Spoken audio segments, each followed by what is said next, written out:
आपने कभी महसूस किया है, कभी गौर किया है, अपने आसपास आपने ऐसी बहुत सी महिलाएं देखी होंगी, गौर किया होगा आपने कि जिन्होंने बिना किसी सहारे के अपने दम पर अपने परिवार को गंतव्य तक पहुंचा दिया, उनकी मंजिलों तक पहुंचा दिया। मैं सौभाग्यशाली हूं कि मेरे आसपास ऐसी बहुत सारी लौह महिलाएं रही हैं और मुझे लगता है कि सरकार अगर उनको चिन्हित करती तो उनको पद्मश्री देती। लेकिन मुझे ये भी लगता है कि ऐसी महिलाओं को किसी पद्मश्री की आवश्यकता नहीं है। जब उनकी आने वाली पीढ़ियां, उनके आसपास के लोग उन्हें सम्मान और गर्व के साथ याद करते हैं तो वही उनका भारत रत्न होता है। जैसा कि मैंने आपको बताया कि मेरे आसपास बहुत सारी ऐसी लौह महिलाएं रही हैं और आज मैंने उनमें से एक को चुना है अपनी कहानी का मुख्य किरदार बनाने के लिए। नमस्कार, रचना यदुवंशी के साथ आपका स्वागत है रंगरेजी में। आज मैं जो कहानी आपके लिए लेके आई हूँ उसकी भूमिका मैंने आपको बता दी है और उस किरदार का जो नाम है वही मेरी कहानी का शीर्षक है। कहानी का शीर्षक है एक थी सीता। सीता एक ही नहीं थी जो रामायण में मिलती हैं, बहुत सारी सीताएं आपको अपने आसपास मिल जाएंगी। अच्छा, कहानी शुरू करने से पहले मैं एक ज़रूरी बात आपसे करना चाहती हूँ कि कहानी के अंत में मैं आपसे एक बहुत ज़रूरी बात करूँगी, इम्पॉर्टेंट बात करूँगी, रोचक बात करूँगी। तो कहानी सुनने के बाद स्टॉप मत कर दीजिएगा। कहानी सुनने के बाद वो मेरा पॉइंट भी सुनिएगा, उसके बाद कमेंट करिएगा, उसके बाद सब्सक्राइब करिएगा अगर नहीं किया है, शेयर कर दीजिएगा किसी ऐसे व्यक्ति को जिसको सोबर और संजीदा कंटेंट पसंद हो, तभी चैनल छोड़िएगा। कहानी सुनते हैं। कहानी का शीर्षक है एक थी सीता।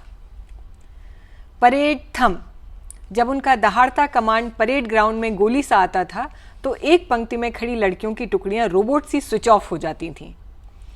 ए लड़की, खाना खाकर नहीं आई है क्या? पैरों में जान क्यों नहीं है तेरे? कदम और गर्दन दोनों को उठा के चल।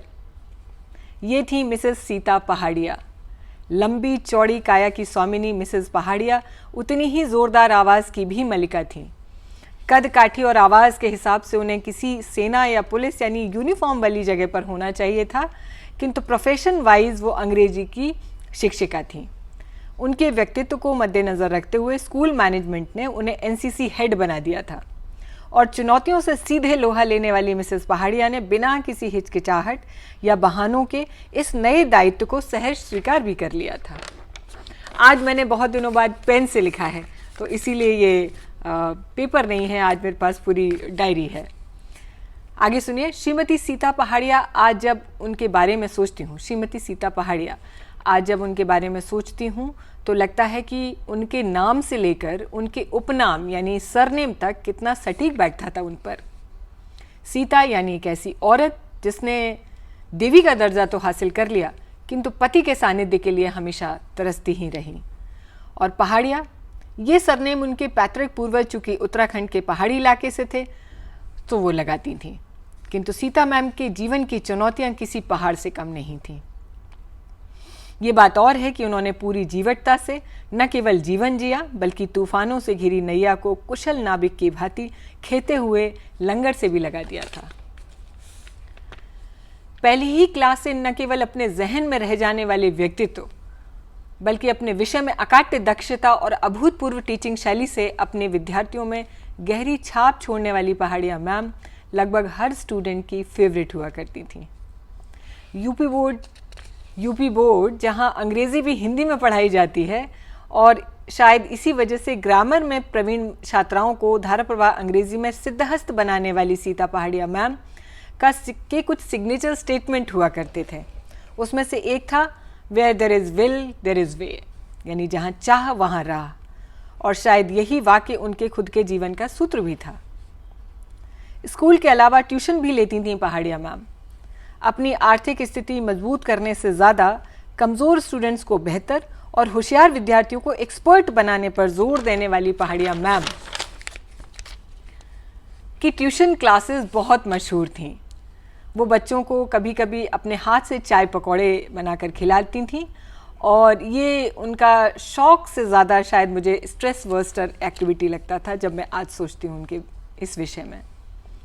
2 बच्चों की माँ और लगभग ना के बराबर दिखने वाले पति जो ज़्यादातर अपने बंद कमरे में मोनोलॉग यानी खुद से बात करते हुए सुनाई देते थे, ये था उनका परिवार। छोटे शहर और घनी बसी कॉलोनियों की यही सुंदरता हुआ करती थी उस समय में। सीता मैम के पारिवारिक ताने बाने से लगभग सभी लोग वाकिफ़ थे, लेकिन कोई उन्हें इन बातों पर जज नहीं करता था कि वो अपने पति का कमरा लॉक क्यों रखती हैं और अपने बच्चों को पढ़ाते वक्त पिटाई क्यों करती हैं। अपने घर को पुरुष और स्त्री दोनों के रूप में चलाने वाली पहाड़िया मैम छोटे शहर का बड़ा व्यक्तित्व थी। आज जब उनके बारे में सोचती हूँ तो महसूस कर पाती हूँ उनके जीवन की आपाधापी को। मेंटल डिसऑर्डर से पीड़ित पति और 2 बड़े होते बच्चे, यानी पहाड़िया मैम एक कुशल नट की तरह जीवन की रस्सी पर माँ, पिता, शिक्षिका और एनसीसी हेड की जिम्मेदारियों का बांस लिए पूरी सतर्कता से चल रही थीं। मुझे आज भी याद है वो ट्यूशन क्लास का एक धुंधला सा संस्मरण। सर यानी सीता पहाड़िया मैम के पति अस्त व्यस्त और बेढब ढंग से बाहर निकले तो सीता मैम ने बीच में लेक्चर में पॉज देकर पूछा, कहाँ जा रहे हैं? सर ने ठिठक कर कहा, तुम क्यों पूछ रही हो? मुझे जहाँ जाना होगा मैं जाऊँगा। मुझे आज भी याद है सीता मैम के चेहरे की वो भंगिमाएं जिसमें चिंता, चिड़चिड़ाहट और खिन्नता के साथ एक परवाह भी थी। उन्होंने वहीं बैठे हुए कहा, दाढ़ी बनवा लीजिए, बहुत बढ़ गई है। सर का तल्ख जवाब मुझे याद है कि तुम पैसे दोगी तभी तो शेव करवाऊंगा। और उसी वक्त मैम ने अंदर जाकर कमरे से पैसे निकाले और उनको हाथ में देते हुए हल्की मुस्कुराहट से कहा था, बहुत कर्जा लिया होगा मैंने आपसे पिछले जन्म में, अब तक चुका रही हूँ। सर के अंतिम वाक्य भी मुझे याद हैं और कानों में गूंज जाते हैं। उन्होंने धीमे से फुसफुसा कर कहा था, सीता मैं तेरा देनदार हो गया हूँ, न जाने कैसे चुकेगा ये। और सिर खजाते हुए सर तेज़ी से कमरे से बाहर निकल गए थे और सीता मैम को लगभग 5 से 7 मिनट लग गया था वापस अपनी शिक्षिका चेतना में लौटने के लिए। उस दौर में जब महिलाओं की सीमाएं और परिधि बहुत जटिल होती थी, पहाड़िया मैम ने माँ के रूप में दोनों बच्चों को उच्च शिक्षित बनाया। इंग्लिश टीचर के तौर पर न जाने कितने विद्यार्थियों को एक विदेशी भाषा में दक्ष किया। एनसीसी हेड के रूप में लड़कियों को ट्रेंड किया और सबसे महत्वपूर्ण, पत्नी के रूप में एक शारीरिक और मानसिक रूप से अस्वस्थ पति को न केवल संभाला बल्कि उनकी चिता को अपने हाथों से अग्नि देकर जैसे समाज की रूढ़िवादी बंधनों में भी उन्होंने आग लगा दी थी। All the differences are created by mind only, यह भी एक तकिया कलाम हुआ करता था पहाड़िया मैम का। और विधाता की जैसे दी हुई हर चुनौती को पूरे दम से स्वीकार करती थीं और शारीरिक और मानसिक मजबूती की अभूतपूर्व मिसाल पेश करती थीं पहाड़िया मैम। उनका रिटायरमेंट मैंने देखा तो नहीं, लेकिन सुना था कि पूरा स्कूल मैनेजमेंट रोया था और उन्हें घर तक छोड़ने गए थे बहुत सारे लोग।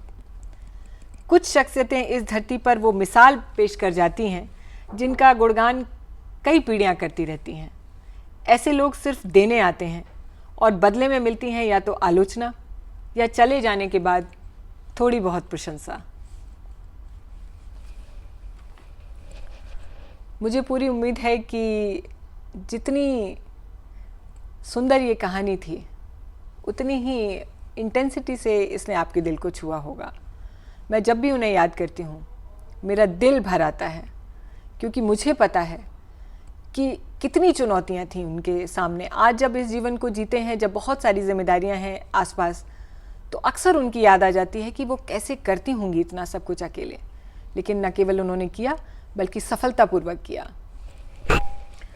Missing you Pahadia ma'am. आप जहाँ कहीं भी हों, स्वस्थ रहें, दीर्घायु हों। चलते चलते मैंने आपसे कहा था कि मैं आपसे एक बात करूँगी। आज वर्ल्ड लाफ्टर डे है और मैंने अपनी फेसबुक पोस्ट और इंस्टा पोस्ट जो मुझसे जुड़े हैं वहाँ पे देखा होगा कि मैंने उस पर लिखा भी है कि जैसे जैसे हम लोग बड़े होते जाते हैं हमारी वो बेबाक हंसी, वो जिसको कहते हैं ना कि बिल्कुल अनलॉक्ड हंसी, जिसमें कोई सीमा नहीं, कोई लिमिटेशन नहीं, वो कम होती जाती है। वो उसे हम दुनियादारी का बोझ कभी कह देते हैं, कभी रिस्पॉन्सिबिलिटी कह देते हैं। कभी कभी मैं भी अपने बच्चों को जब वो बेवजह हंसते हैं तो मैं कहती हूँ कि तुम नहीं समझोगे या अभी हंसने के दिन हैं तुम्हारे, हंस लो। लेकिन हंसने के दिन हमेशा बने रहने चाहिए। मैं व्यक्तिगत स्तर पे इस बात को बहुत महसूस करती हूँ, और आपने बहुत सारे कोट्स भी सुने होंगे कि laughter is the best medicine, laughter is the language of soul, it's a cheap medicine, it's a sunshine in your house, so many etcetera. लेकिन ये मेरा मानना है कि अपने आसपास, मतलब जो मेरा टिप है वो मैं आपको दे रही हूँ कि अपने आसपास कुछ ऐसे लोग ज़रूर रखने चाहिए जिनके साथ आप खुल के हंस सकें। एक ऐसा जोन आपको क्रिएट कर लेना चाहिए जो बिल्कुल नॉन जजमेंटल हो। आज के दौर में ये थोड़ा एपिडेमिक बढ़ता जा रहा है कि आपको हर शब्द बहुत तौल के बोलना होता है, आपकी हंसी जो है वो उसके भावार्थ बहुत निकाले जा सकते हैं। तो ऐसे में ना एक ऐसा छोटा सा जोन क्रिएट कर लीजिए जहाँ पे आप सिली बातें कर सकें और बेमतलब की बकवास करके आप हंस सकें, खुश हो सकें, क्योंकि मुझे लगता है कि उससे ज़्यादा अच्छा डिटॉक्स फॉर्मूला और कोई नहीं होता। आजमा के देखिएगा और मुझे बताइएगा कि कैसी लगी आपको कहानी और कैसी लगी आपको सीता पहाड़िया मैम की शख्सियत। कमेंट करिएगा, सब्सक्राइब कर लीजिएगा अगर नहीं किया है, शेयर कर दीजिएगा उन लोगों के साथ जो इस तरीके के कंटेंट पसंद करते हैं। बहुत जल्दी मिलती हूँ आपसे किसी नई कहानी, किसी नए किस्से, किसी नए किरदार के साथ। नमस्कार, बहुत शुक्रिया।